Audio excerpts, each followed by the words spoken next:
it's in between the inhale and the exhale that you actually see the beauty, right? Like that's true bliss. That's where we can notice, where we can be present.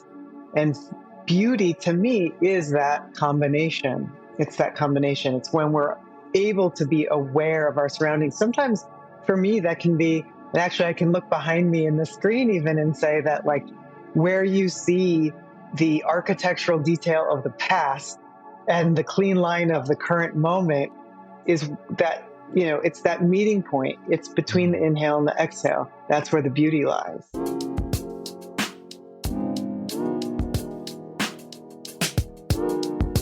I'm Brandon Vaidyanathan, and this is Beauty at Work, a podcast about how beauty shapes our world and the work that we do. In this season, we're looking at beauty in science, sponsored by Templeton Religion Trust and the Institute for Advanced Catholic Studies at the University of Southern California.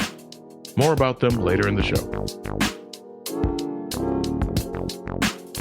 Hello and welcome, everyone. Thank you for joining us. It is such a pleasure to have with me my guest today, Rachael Grochowski, who is an award-winning architect and designer who is leading the conversation of designing what truly matters.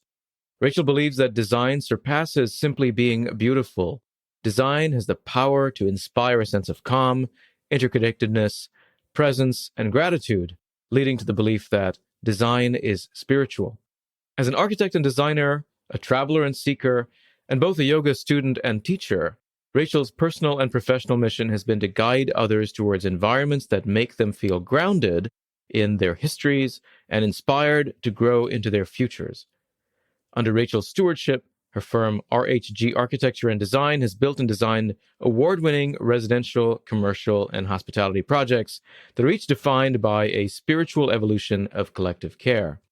Rachael's work has been featured in Architectural Digest, Forbes, Interior Design Magazine, Interiors Magazine, Fast Company, and many other publications.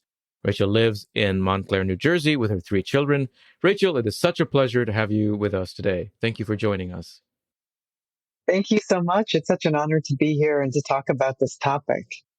So to start with, can you tell us about your childhood?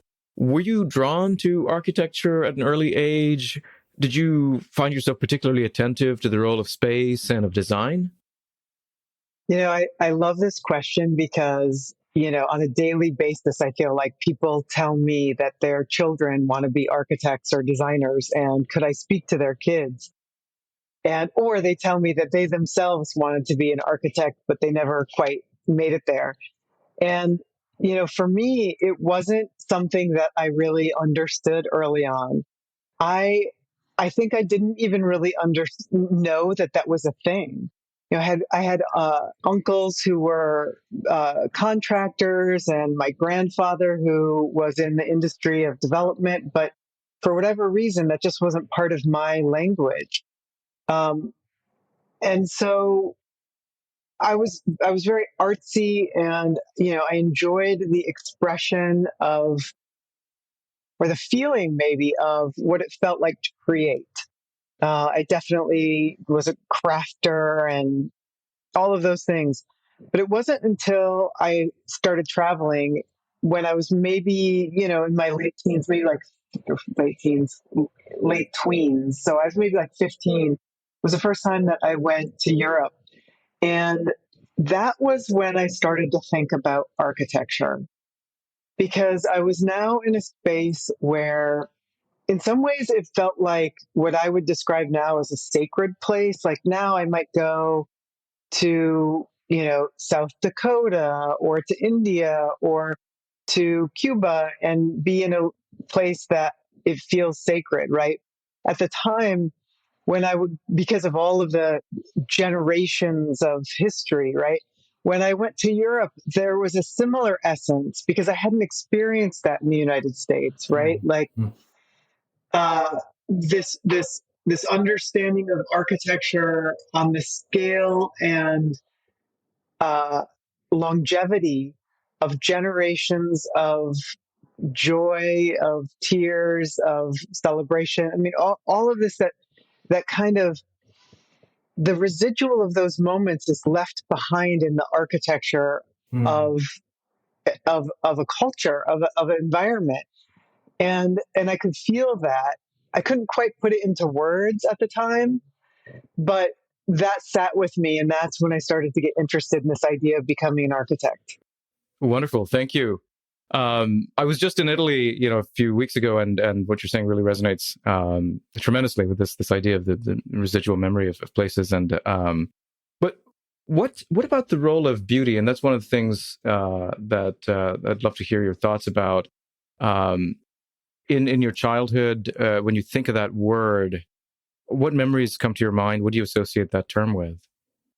I'm going to sort of tie this back to my yogic world because, in yoga and meditation early on in my learning, we would always talk about like, what is the place? Like, what is your place? When you think about peace or you think about, you think about safety or what is the place that makes you feel good? And for me, I always would go back to my grandparents' cottage, and my grandparents' cottage was in northern Wisconsin, and it was a place that I would run around outside. It was a place that I found my love of the water, and they also had built this cottage. It was a contemporary cottage. It was, outside of the familiarity of like the spaces that I lived in otherwise, because it had double height spaces and it was kind of, mid-century modern and, walls of glass.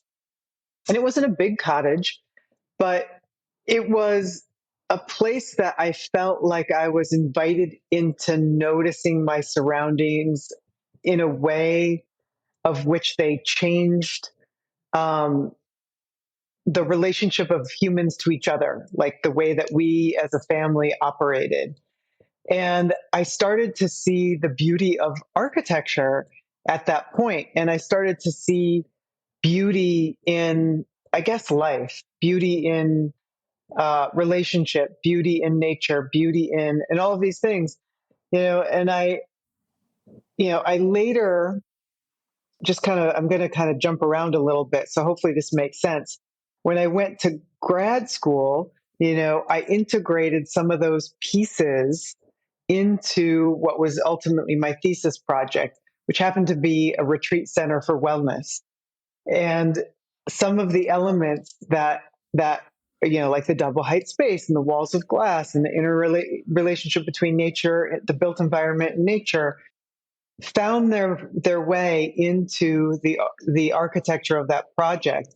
And then later, once I started my family and I moved out to Montclair, New Jersey, I ended up buying a house that is like a larger scale replica of my grandparents' cottage.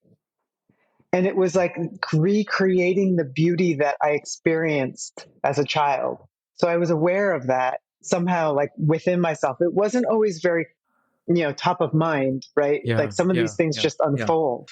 Yeah. Do you have an example that comes to mind of like how, like, as you mentioned, that encountering that space somehow changed your relationship to others there? Like, is there a particular element that stands out there and that you can recognize? Yeah, I mean, the spaciousness of somehow double height space has the spaciousness to it. It invites people being together but doing their own things. So that togetherness doesn't always have to be at the table. It can be like one person's over on the sofa reading a book, another person is playing a game or cards, and yet there's still this sense that you're there in it together. Okay. Wow. Great. Talk a bit more about your trajectory. I mean, so you'd mentioned you'd done this project in your graduate work, but how did you? Yeah, like what drew you, I suppose, to pursue a career in architecture? How did that evolve, and particularly your sense of beauty, whatever that has meant to you over time, has that changed? Is that are there common threads that connect that? How do you see that? When I went to architecture school, I started out, my undergraduate degree is in architectural history. Hmm. And I had this idea that I wanted to do like historic preservation, because of what I was talking about when I first found architecture. And then I realized I actually wanted to create, right? I didn't want to just preserve, I wanted to Hmm. create something. And I obviously went to school for architecture. And I think in the beginning of my career, it was very much about control, organization, to create beauty. It was like an intellectual beauty. Hmm. And I think to some extent, that's what we're taught as architects. It's this way, it's constraint. And my personal evolution, like I started my career in a much more tectonic kind of architecture. And and at some point I started to feel not very fulfilled by that. It felt very, I mean, quite frankly, empty. Like I was Hmm. just creating beauty for the idea of vanity. Hmm. Beauty was just about what it looked like. Hmm. And I think beauty, true beauty, is the combination of what it looks like and what it feels like. Hmm. So as I continue to evolve as a creative, as an architect and a designer, I started to recognize this experiential combination. So whether it's like the positive and negative space, or whether it's the smooth and the soft, or the hard and the soft, or the loud and the quiet, it's like, and I always I often go back to yoga as my essence. I feel like I'm it's the yoga of architecture, that it's in between the inhale and the exhale that you actually see the beauty, right? Like that's true bliss. That's where we can notice, where we can be present. And beauty to me is that combination. It's that combination. It's when we're able to be aware of our surroundings. Sometimes for me, that can be, and actually I can look behind me in the screen even and say that, like, where you see the architectural detail of the past and the clean line of the current moment, is that, it's that meeting point. It's between the Hmm. inhale and the exhale. That's where the beauty lies. Hmm. Hmm. Fantastic. The term beauty, though, in architecture is seen by a lot of people as outmoded. Is that, did you have discussions about the concept when you were in graduate school, working with your colleagues? Is that sort of a term that was meaningful to other people? Is it a term that's even used, among professionals in your field? You know what? It's actually wasn't used. It really wasn't used. We talked more about balance, Hmm. about proportion. Hmm. We talked about, uh, really depended, I guess, on the individual. We talked about materiality. We talked about, but we didn't so much talk about beauty.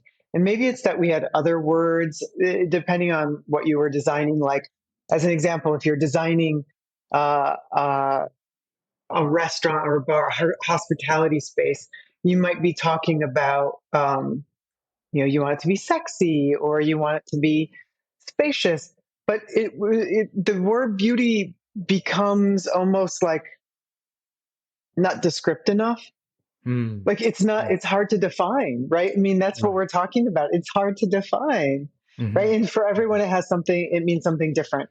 And for me, I interpreted design as, and I ask clients this all the time, like how you want it to feel. Hmm.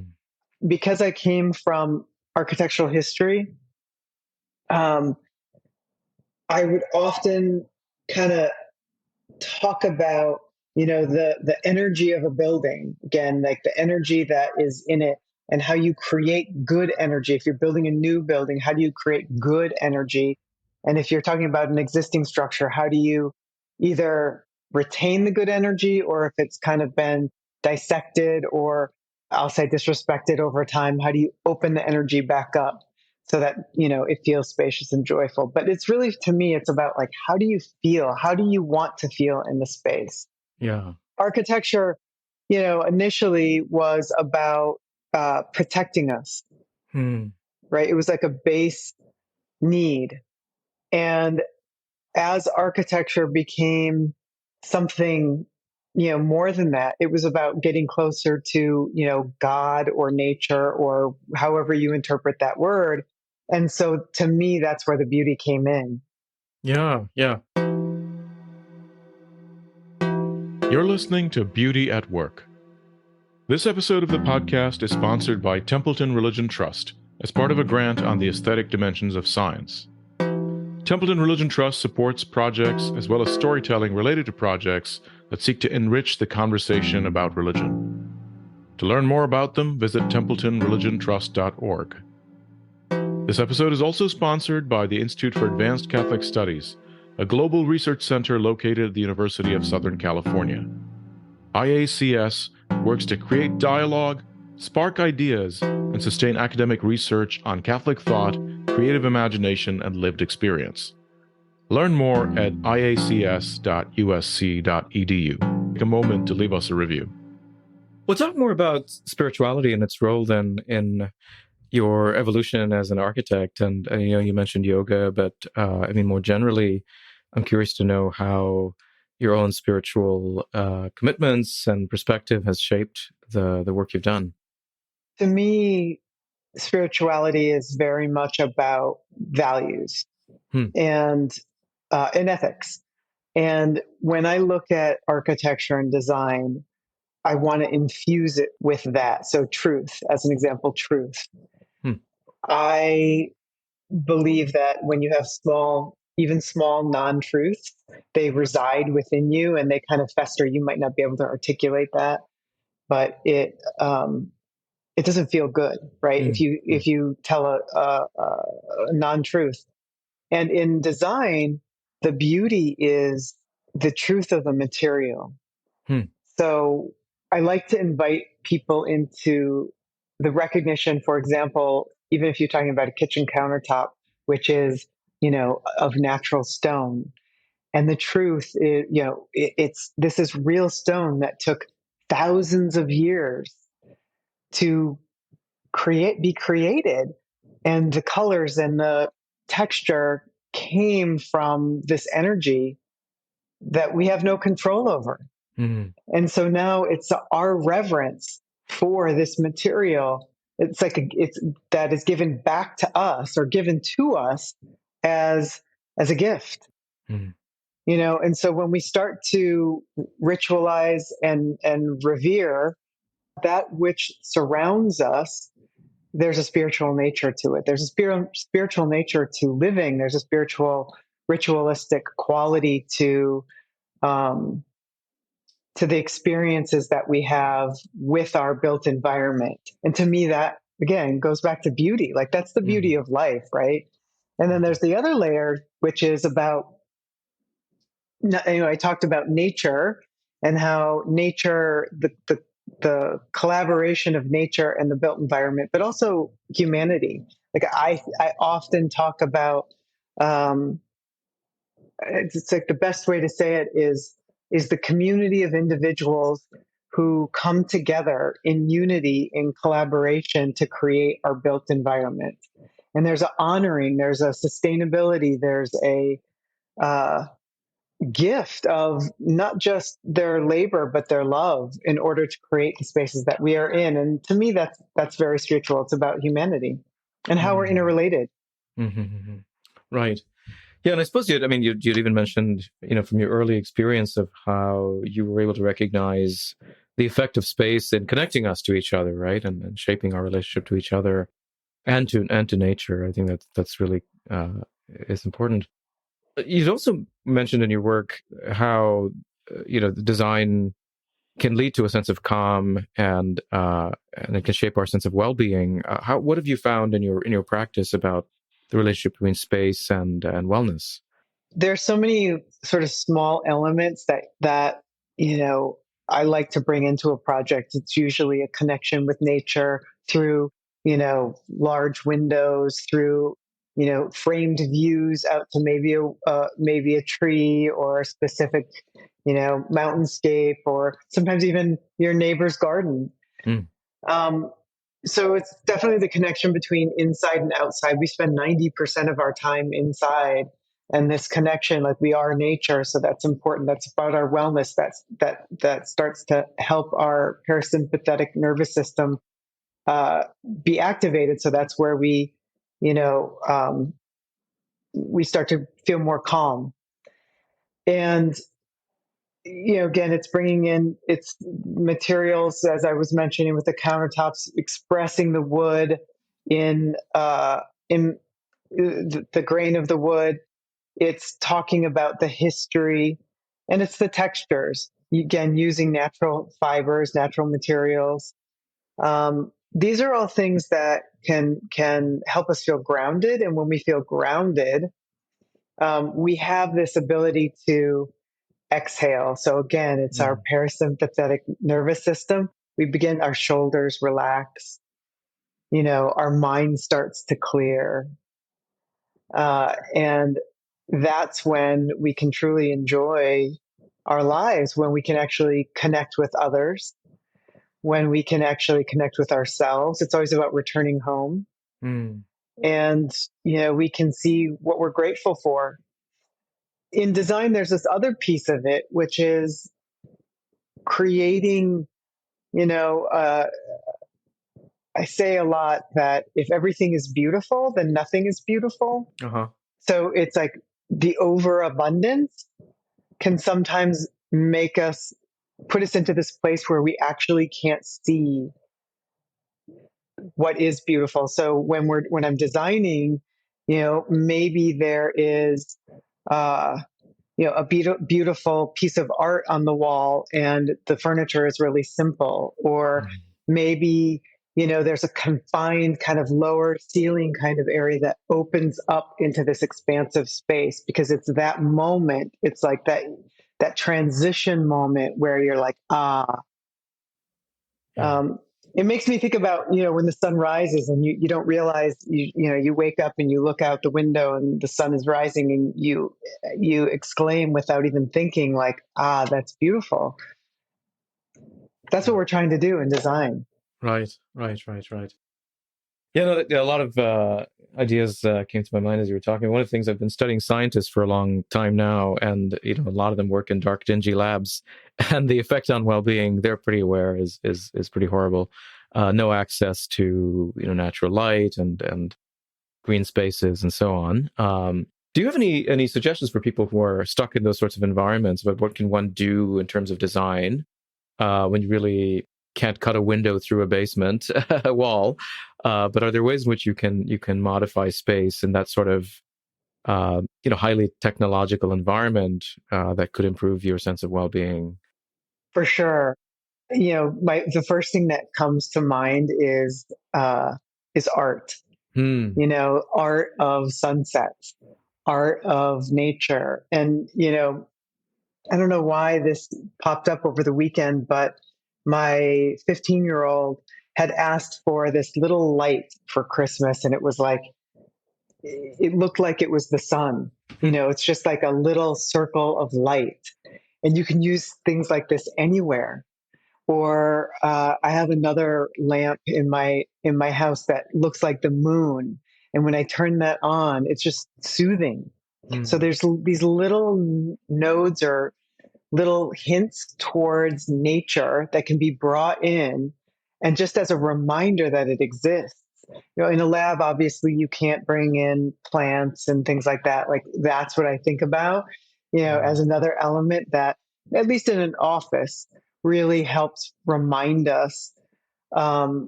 Again, in an office, I think about aroma, bringing in, essential oils. But again, in a lab, that's not really something that you can do. So there's kind of limitations. But so I think in a lab, I would focus on lighting and art, like little lighting that's not distracting to the work that one is doing, but you just kind of look over. Funny enough, a couple weeks ago, an article popped up about there are all these really beautiful light fixtures out there in the world, and some of them are extraordinarily expensive. And something came up that IKEA has like these these new light fixtures that are meant to evoke emotion. And they're mostly like knockoffs of very expensive fixtures. Mm. And they have this one that's just, it looks like a moon. And it has a mirror and it kind of light slips out from the side. It really is peaceful. Mm-hmm. It does create a sense of calm just looking at it. So they're all over the place. And I think these are good ways to sort of remind us that there's world out there and help us kind of exhale. Yeah. Fantastic. What about the role of ugliness in architecture? Is that something that designers try to ever build in any way? I know there's certain forms of architecture that seem to celebrate ugliness in a certain sense, but do you see it as having any value in your perspective? I think it's because it's so subjective. Yeah. I don't know specifically, but I can guess where you might be mentioning that, ugliness can be celebrated sometimes. Funny enough, I'm pretty sure there are some people who think that style of architecture is actually really beautiful. Sure. And so therefore it all becomes very subjective. And it's also a moment in time because as I was saying that, earlier on, that architecture can often be about constraints and control. That can be perceived as ugly, or that can be perceived as, for some people, peaceful, because there's nothing to think about, right? Like it's so simple, it's so minimalist, it's so brutalist, it's so that it could be bliss for some people, whereas other people are just like, what are you looking at? Yeah. So maybe it's just the juxtaposition of the two. Right. Maybe that's the place that it has, is the juxtaposition of the two, so that individuals can make a judgment on what is peaceful to them. Because, I think about, one of the things I think about in design is that, you often create, and this might be true in all parts of our lives, we create what we most need as individuals, right? So for me, I'm always looking towards creating peaceful spaces that have enough warmth and welcome, but not so much that I can't focus or think about where the beauty does lie. For other people, maximalism is what makes them feel comfortable. For others, it's like really bright colors and joy. They want to elicit this idea of joy in their space, whereas others, it's like calm. So, I mean, I think it becomes about, it continually goes back to, how do you feel? And how do you want to feel? Right. You had sent a couple of images, which our listeners may not be able to see, but could, we'll put them up on our YouTube channel. You talk me through those images. What do you hope to communicate there, and what inspires you in those those photos that you sent? So one of the images is a framed view looking out into nature, and there's this reflective light fixture that kind of has a bit of romance to it. The whole room, the essence of the room, almost has this blurred edge. It's a very modern space, double height, and the spaces flow. So you can't entirely see this in the image, but the space flows from the inside to the outside, and then from living room, dining room towards what is the unknown in this image. And what that conveys to me is this idea of connection. And how, in particular, I think both images I sent were residential projects, but how we, again, as I was talking about before, how even participating in our own activities, we are still together. We are still together. And effectively that, we need each other. Yeah. The other image was a fireplace, and there were a couple things about it. The mantle and the hearth and the whole essence of the fireplace is a slate, and it was designed with some sort of harken back to history. It's like this blend between like a historic detail and a modern design, partially because it's in a historic house. Mm. And this family was moving into the way they wanted to live. But you don't turn your back on the past. You hold a piece of the history and you plan for the future so that you can be in the moment. Mm. And so the details of that fireplace were a bit of this. It was like this idea that we can be both. We can put one foot in each side so that we can actually be here. And for me, that goes back to spirituality. It goes back to, the essence of my personal belief about design, about life. It kind of wraps it all into one. Wow. Oh, great. Where do you see your trajectory unfolding? What what are you looking forward to? What are you working on these days? Tell us a little bit about how you're seeing the future. First of all, the way life unfolds is pretty magical. I look back at everything from my childhood in northern Wisconsin to growing up in Colorado to uh, this thesis project, this wellness retreat that I did in school to where I am today. And right now, we're starting working on a Ayurvedic farm in New Jersey, which is pretty interesting and exciting.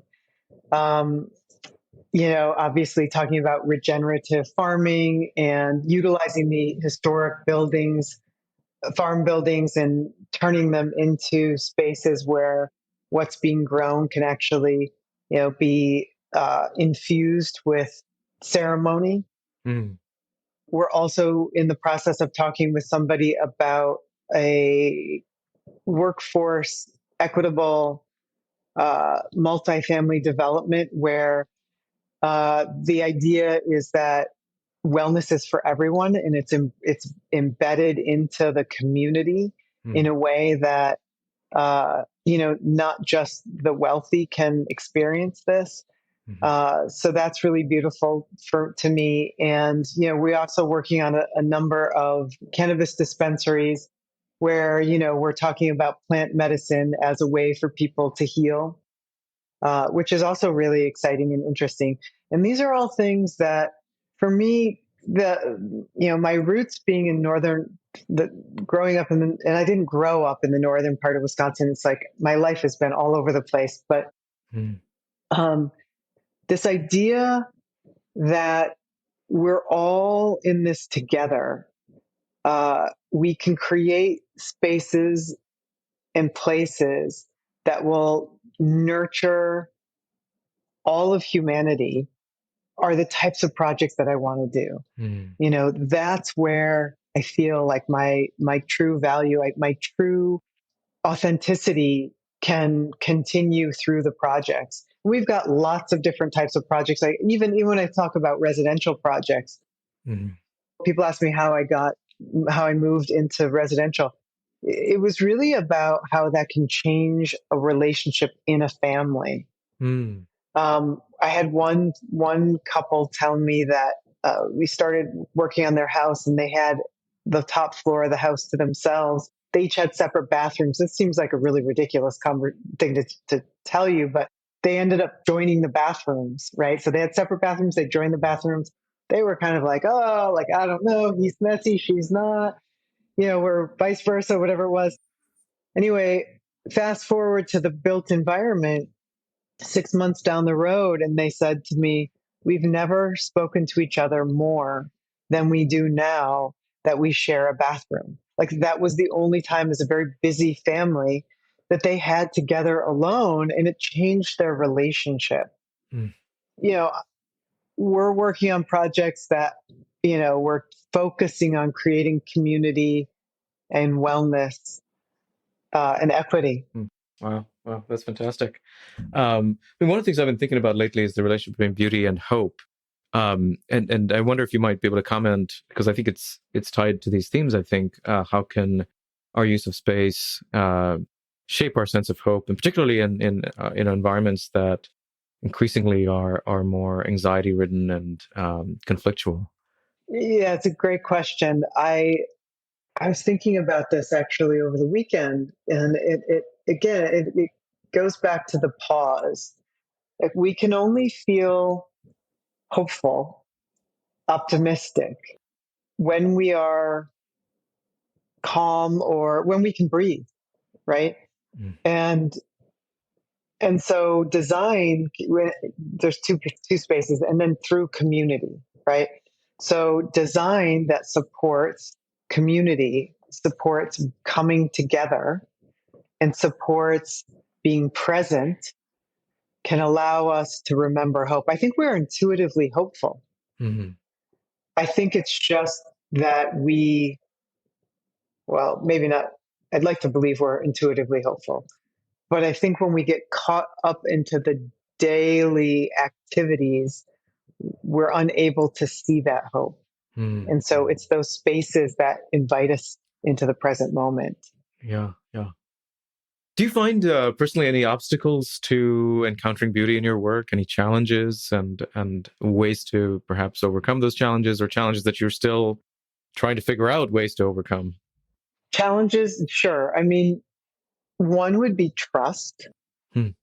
I find that clients who come to us specifically because we're having the conversation about beauty and peace in architecture and design are the ones who have the hardest time letting go, because they have such a, I want to say that they have such a big expectation, but it's like they have words around what they're looking for. Hmm.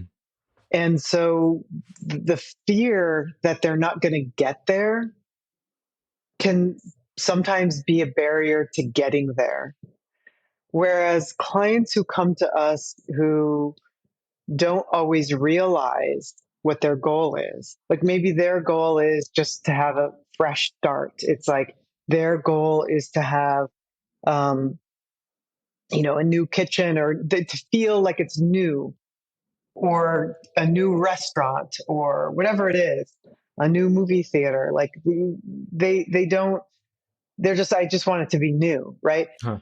It gives us this opportunity to kind of like mind the work behind the scenes in a way that we can deliver it to them without resistance. Hmm.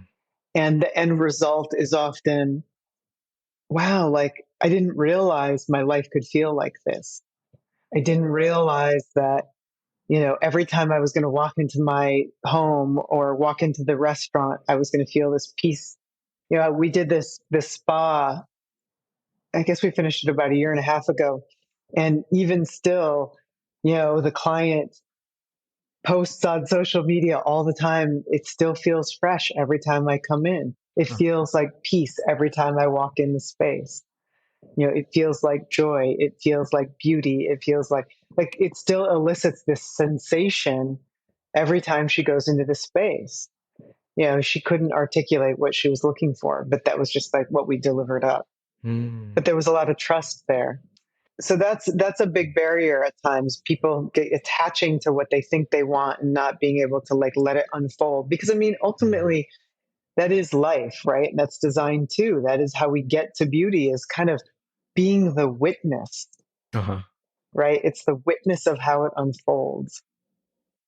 Um, Other barriers are economic.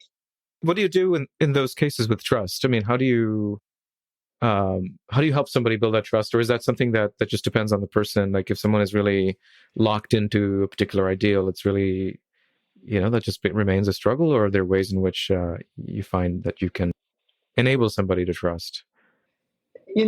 Most of the time we can enable them to trust by asking a lot of questions. Mm-hmm. Like, what is the root of the goal? Mm-hmm. Once I start asking questions about, what is it that you like about, red? Or what is it that you like about, this shape of space, or, this connection to the next room, or whatever it is, this material. I can start to understand the biases that they have in their mind. And once I understand the bias, I can take that narrative and mold it into something that resonates for them. So it's understand there's a lot of psychology behind it. Mm. And quite frankly, I often do feel that we can make almost anything beautiful. We can change the energy in almost any space once we understand what it is that's not working, or what the goal is, or what the struggle is. Right. But it depends on knowing what it is that the person wants. Is that the key thing, or what's? It's like, as an example, I might say to someone, send me some inspiration images of, when, let's say we're doing a restaurant, send me some inspiration images of what you think resonates with you, or what you want your brand to be about. And maybe all of those images are vastly different. Yeah. Right. Like, maybe they don't like, but I have to go through those images and find what is the thread. And then once I name it, and I can say, so I see all of these images, this is the thread I see through them. Is this what for you was meaningful? Is this what, and most of the time I can find it. And if I'm not right, then I can start to say, okay, so, I see that you have this big, wall that has a mural on it. And, is it the shape of the visual in the mural? Is it the color? Like, what is it that excites you about this? And I can ask all of these questions that then lead us down that path. And that's ultimately, again, it's like trying to understand who is on the other side, whether it's a family, whether it's a brand, whether it's a community. And obviously communities are the hardest, because, you've got lots of different opinions, different ideas of what it should be. And sometimes it's a tall order. We're in the process of talking to a temple right now that, and we'll see if we end up working on this project, but they had gotten threats against them. And so there was a lot of, discomfort in the community. And so part of our job would be to help them find safety again. Right. So find safety through design. How do you do that? Like, that's a tall order in some ways, but actually, to me, that's one of the most beautiful challenges that you can have, because it's about bringing a community together. It's about healing. It's about, how design really does change the world, or can change the world. Yeah. Yeah. Wow. You were saying economic was the other factor. Could you say more about that? Well, economics often, create a challenge. For example, I've long had the belief that everyone deserves quality design, but materials are expensive. And so sometimes, earlier I was talking about truth, and I was talking about my personal opinion about using materials in truthful ways. If, when the dollars come in and projects maybe are not financially sustainable, you have to start making trade-offs. And those trade-offs might look like, now we're going to use, fake wood or fake stone, or so that sometimes gets to be hard. Like, I don't know. I think about Howard Rourke all the time. I don't know if you read The Fountainhead. The Fountainhead, it's Ayn Rand. Right. Yeah. Okay. And he was like this purist, and when his building didn't get built to his specification, he blew up the building. It was like, I don't want it then. And it's playing this line between, here's the pristine, ethical, value-driven concept, and what reality is, and they don't always align. So you have to you have to kind of balance those two things to deliver up the best that you can. The perfect can become the enemy of the good there, I suppose. Exactly. Yeah. Wow. Great. Any final thoughts? Any advice you might have to those who are perhaps struggling to find beauty in their own practice, whether architects, designers, or those who are aspiring to this field? I think my words of wisdom would be to look in the thin places and the places in between. Hmm. And again, I just keep going back to that in between the inhale and the exhale, in between the curve and the line, in between, the bright and the dark, because that is the place where we will see the beauty. That is the place where we can create it. That's the place where stillness exists and we can actually feel the beauty. Because ultimately, I think that's it. Like, beauty should be, and I think I probably already said this, but beauty should be what we can feel, not just what we can see. Wonderful. Rachael, thank you so much. It's been such a delight. Where can we direct our viewers and listeners to your work? So best place is Instagram. We're at RHG Design. We also have a website, same rhgdesign.com. And I really appreciate you inviting me to share my thoughts and views on beauty and have this conversation with you. Yeah, the pleasure is all mine. Thank you so much. Thank you. Hey everyone, thanks for listening to this episode of Beauty at Work. Please be sure to check out our show notes for more resources from our guest. And if you like this episode, please be sure to share it with your friends. And please leave us an honest review. We'd love to hear what you think, and it helps to get the word out about our show. Music for the show was provided by Venkat Subramaniam, and the podcast was edited by Dave Visaya from Podcast Engineers. And thanks again to our two sponsors, Templeton Religion Trust and the Institute for Advanced. To learn more about our research project on beauty and science, visit wellbeinginscience.com. To learn more about our broader project on beauty at work, visit beautyatwork.net. Thanks again, and see you next time.